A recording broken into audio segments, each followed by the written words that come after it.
Warahmatullahi wabarakatuh. Perkenalkan, saya Davari Saban dan di sini ada partner saya Rizka Ismaila Putri. Di sini kita akan menjelaskan tentang data flow diagram, yang dimana data flow diagram ini saya mengambil dari SOP aplikasi perusahaan saya. Yang dimana di sini ada timeline. Yang pertama itu ada pendahuluan, yang kedua itu mulai masuk ke diagram SOP-nya, yang kemudian setelah itu masuk ke DFD level 0-nya, level 1 dan 2. Pendahuluan. Data flow diagram adalah alat pemodelan grafis yang digunakan untuk menggambarkan aliran data di dalam sebuah sistem informasi. DFD secara visual menjelaskan bagaimana data masuk dari pihak keluar dan bagaimana data tersebut diolah oleh sistem, di mana data tersebut disimpan dan bagaimana informasi tersebut akhirnya diberikan kembali kepada pengguna. Secara deskriptif, DFD terdiri dari 4 elemen utama. Yang pertama, ada entitas eksternal, mewakili pihak luar, orang, organisasi, atau sistem lain yang berinteraksi dengan sistem baik sebagai pemberi data maupun penerima informasi. Yang kedua, proses, mewakili aktivitas atau fungsi yang mengubah data masuk menjadi data keluar melalui serangkaian tindakan tertentu. Aliran data, menggambarkan perpindahan paket informasi dari satu bagian sistem ke bagian lainnya. Penyimpanan data atau data storage, mewakili database atau arsip tempat data disimpan secara permanen agar dapat digunakan kembali oleh proses lain di kemudian hari. DFD disusun secara bertingkat untuk memberikan sudut pandang yang berbeda, mulai dari gambaran umum, sistem secara utuh, hingga rincian teknis yang paling mendalam. Di sini saya ada SOP untuk DFD. Ini kita yang menjadi dasar sebelum kita masuk ke DFD level 0, level 1, level 2. Yang pertama ini ada inisiator. Nah, di sini ada inisiator yang memulai pertama, di mana inisiator ini biasanya itu sales. Di sini kita akan memulai dari sales pertama. Ketika sales mendapatkan pelanggan itu, dia akan merequest check coverage, yang dimana check coverage ini menuju ke FOC di sini. Kemudian dari FOC itu melakukan check coverage. Mana kursor? Check coverage dan survei di sini, jika tidak masuk ke jaringan kita sendiri, maka kita lempar itu ke mitra. Di mitra nanti mereka akan mengirimkan hasil mapping dan hasil coverage. Kemudian masuk ke bawah, dari sini masuk ke komparasi jarak dan harga dari masing-masing mitra. Jadi ketika kita mengirimkan request mapping dan hasil coverage ke mitra-mitra kita, itu kita mendapatkan database dari semua mitra. Nah, kemudian di sini dari pre-sales itu di sini ada pemilihan mitra, yang dimana jika mitra itu tidak cocok, maka kita akan kembali lagi ke check coverage. Tapi jika cocok dan tercover, itu kita akan melakukan langsung FAB user, yang dimana FAB ini adalah form aplikasi berlangganan. Kemudian dari FAB ini ada 2 percabangan, yaitu informasi kepada end user dan FO ke mitra jika lewat mitra.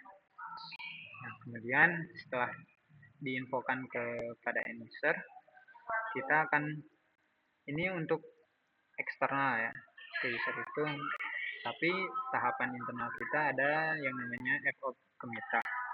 Nah, setelah FO ke mitra, maka mitra akan mengeluarkan invoice instalasi harga, yang dimana instalasi harga ini masuk lagi ke pre-sales. Dari pre-sales ini diproses, kemudian dari setelah proses ini masuk ke pengajuan PDT. Kemudian setelah mengajukan PDT, pembuatan dokumentasi berita acara aktivasi dan berita acara instalasi dan berita acara aktivasi, dan juga surat tugas untuk ke FOC. yang dimana FOC ini melakukan prepare instalasi untuk para pelanggan. Kemudian dari inventory ini prepare material dan tools yang dibutuhkan oleh tim FOC di sini. Kemudian setelah prepare itu selesai, FOC berangkat ke proses instalasi di end user. Setelah itu, setelah beres instalasi penarikan kabel dan lain-lainnya, itu kemudian akan diaktifasi oleh NOC. Setelah diaktifasi NOC memberikan info kepada pre-sales dan pre-sales menerbitkan berita acara aktivasi dan billing pun dimulai. Kemudian setelah billing dimulai, pre-sales itu menginfokan ke bagian finance untuk mengeluarkan invoice dan start billing sesuai dengan berita acara instalasi dan berita acara aplikasi. Dan di sini ada proses finance penagihan kemudian selesai, dan dari sini ketika pre-sales menginformasikan ke end user itu maka telah selesai juga. Oke, untuk yang tadi saya jelaskan udah. Nah, kemudian setelah untuk yang levelnya itu akan dilanjutkan oleh partner saya. Baik, selanjutnya untuk penjelasan terkait DFD level 0 sistem aplikasi layanan listrik. Di sini ya kami cantumkan contohnya. Di sini ada entitas eksternalnya, ada end user, mitra, finance, dan juga direksi. Di sini ada alur data utamanya, mulai permintaan layanan ke end user, informasi corporate end user, data instalasi ke mitra, invoice dan pembayaran finance, laporan direksi. Dalam ini memberikan gambaran menyeluruh tentang interaksi antara sistem dengan entitas eksternal. Nah, jadi di DFD level 0 ini sistem kami gambarkan secara garis besar bagian atas satu sama, yaitu sistem aplikasi layanan. Di level ini kita cuma fokus hubungan sistem dan mulai yaitu end user, mitra, finance, dan direksi. End user memberi permintaan aplikasi dan nanti menerima status layanan dan billing. Lalu mitra terlibat disurvei dan instalasi, finance mengurus invoice dan pembayaran, sedangkan direksi menerima laporan hasil dan keseluruhan prosesnya. Lanjut, ini untuk DFD level 1 sistem aplikasi layanan berbayar. Pada level ini sistem dibagi menjadi 5 proses utama yang saling terhubung melalui penyimpanan data. Ini ada check operation survey, menerima permintaan dari end user dan menyimpan ke data prospek dan survei.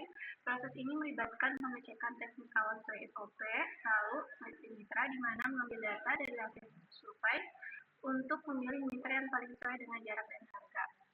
Ini ada administrasi dan persetujuan, di mana mengelola persetujuan dan menerbitkan surat tugas yang disimpan dalam data administrasi dan IPK. Lalu instalasi dan aktivasi, yaitu proses fisik di lapangan oleh mitra, hasilnya berupa berita acara yang disimpan di data aplikasi dan mitra. Lalu sini ada billing dan pembayaran, yaitu mengolah data aplikasi final menjadi tagihan yang dikirim ke end user dan tercatat dalam proses pembayaran. Jadi selanjutnya di DFD level 1 ini kita mulai kami pecah jadi beberapa proses utama. Di sini ada 5 proses, mulai dari check operate dan survei, seleksi mitra, administrasi dan persetujuan, instalasi dan aktivasi, sampai billing dan pembayaran. Di level ini sudah kelihatan alur data antara proses misalnya hasil survei dan dipakai buat seleksi mitra, data administrasi dipakai buat instalasi, dan hasil aktivasi dipakai buat proses billing. Lanjut, ini di DFD level 2, proses instalasi dan aktivasi. Level ini merincikan langkah-langkah teknis pada tahap instalasi agar operasional di lapangan terpantau dengan jelas. Di sini ada proses-prosesnya.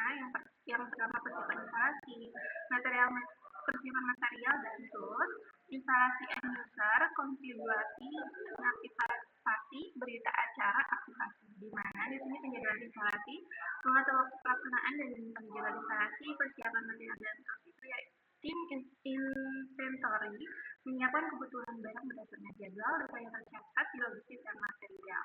Lalu instalasi end user, eksekusi pemasangan di lokasi pelanggan oleh mitra dengan mengirimkan data progres instalasi, lalu konfigurasi dan aktivasi NOC. Tahap teknis sinkronisasi jaringan OS. berita acara aktivasi, mana finalisasi dokumen yang disimpan ke aplikasi untuk kemudian diteruskan ke proses pemilihan.